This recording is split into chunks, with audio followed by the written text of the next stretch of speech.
Well, this one also will be a speech. A speech represented by an individual well known to us.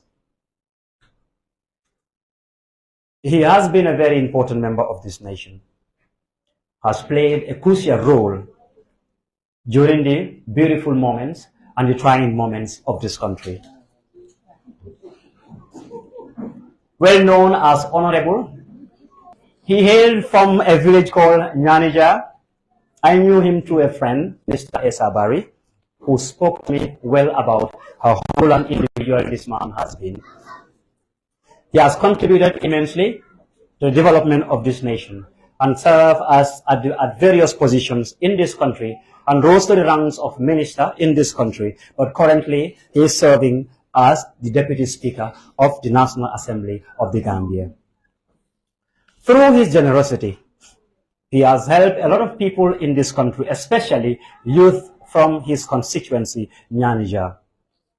He is also helping in the rebuilding of the school that is found in his district.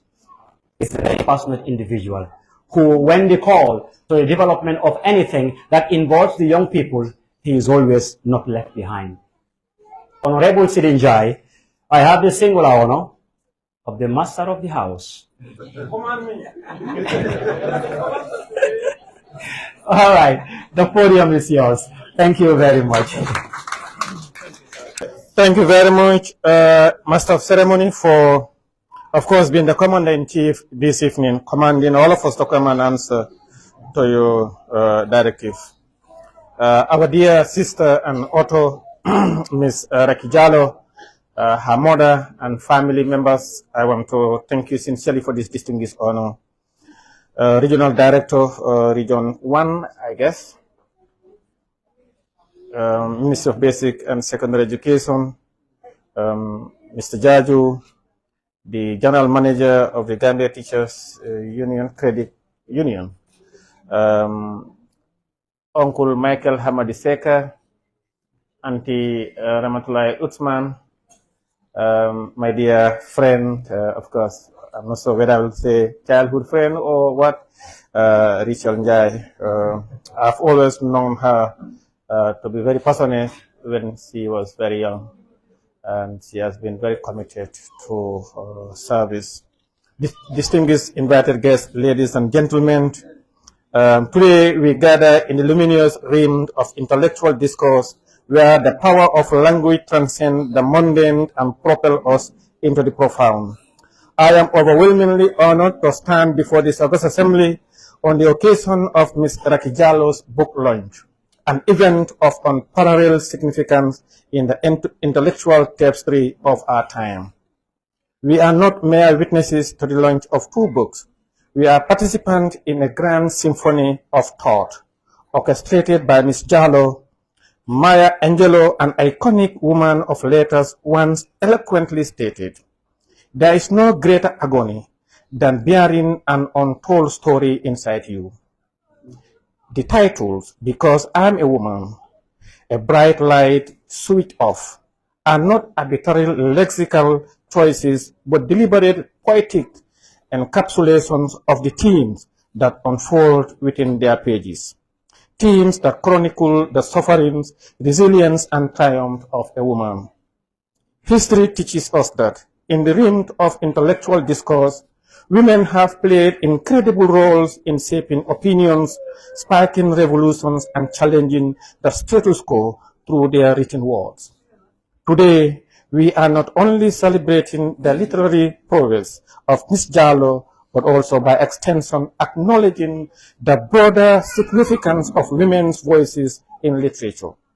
All across history, writers have been architects of change, sculptors of narratives that transcend time, echoing the triumphs and tribulations of their gender. Thus, the power of the pen wielded by women has the capacity to dismantle stereotypes, challenge systems, injustices, and pave way for a more equitable future. The book, A Bright Light, Switch Off, casts a stark and unyielding light upon the pernicious effect of early marriage. tearing through the fabric of complacency that often threads these societal ills. Ms. Jallo, with the precision of a surgeon's scalpel, dissects the consequences of this regressive practice, challenging each of us to confront the unforgettable truths that lie beneath the surface of our collective consciousness. Ladies and gentlemen, in Because I'm a Woman, we find ourselves immersed in a novel of unparalleled depth, a chronicle that lays bare the intricacies of the female experience within the confines of a marriage and society. This opus is not merely a literary endeavor, it is a manifesto, a clarion call to dismantle the walls of silence that have for too long stifled the voices of women. Ms. Jallo's motivation to embark on this literary odyssey stems from an unwavering belief that in the articulations of these silence stories lies the potential for transformative solutions. As we stand on the precipice of literature enlightenment, let us recognize the moment not merely as a ceremonial launch, but as a call for intellectual arms. These books are not artifacts for passive perusals. They are instruments of change, urging us to interrogate the nuanced intricacies of gender dynamics, societal constructs, and the systemic inequalities that have lingered in our blind spots. In the hallowed corridors of academia, where the pursuit of knowledge is revered, let us not merely skim the surface, but dive into the depth of Ms. Jallo's literary offerings afford. These works, beyond their literary heroism, are poised to transcend into agents of transformation, inviting us to dismantle the citadels of ignorance, prejudice, and gender-based injustices. As a parliamentarian and legislator, I want to use this opportunity to invite all of us to stand on the stage of global and domestic commitments to ending violence against women. The United Nations, through the Convention on the Elimination of All Forms of Discrimination Against Women, CEDAW, articulates the necessity of eradicating violence directed at women. Locally, the government of the Gambia, in alignment with international standards, has championed the cause through legislation such as the Women's Act in 2010, underscoring a commitment to creating a society where women are free from all forms of violence and discrimination. Distinguished guests, therefore, as a mark of respect to this auspicious event, let us reflect on these international and domestic frameworks, recognizing that the fight against gender-based injustices and extremism is not only a moral imperative, but a legal one with national commitments. In conclusion, let us extend our profound gratitude to Ms. Raki Jallo, not merely for her literary brilliance, but for her audacity to confront shadows, to amplify voices in the corridors of silence. Let us celebrate the power of the written word as a transformative force, encouraging every woman to find her voice, tell her story, and contribute to the collective narrative of humanity.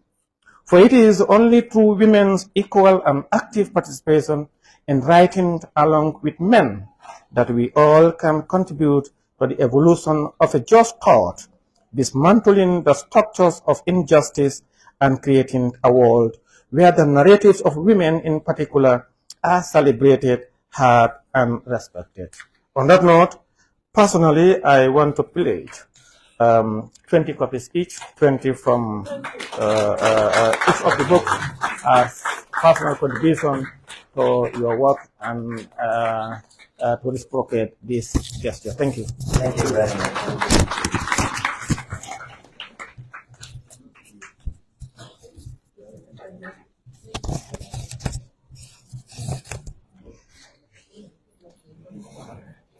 Thank you very much, Honourable Njie, Seedy Njie. I knew you wouldn't disappoint. And you've done justice to what is given to you. Raki, all the speakers were saying one thing, encouraging you and the women folk to stand up to your rights. If you can listen to all of them, you can conclude that that is where all of them are driving at. Let this not stop you. I want, after I grow older, I would say to my children, this is the 11th book that she has written. Inshallah. Thank you.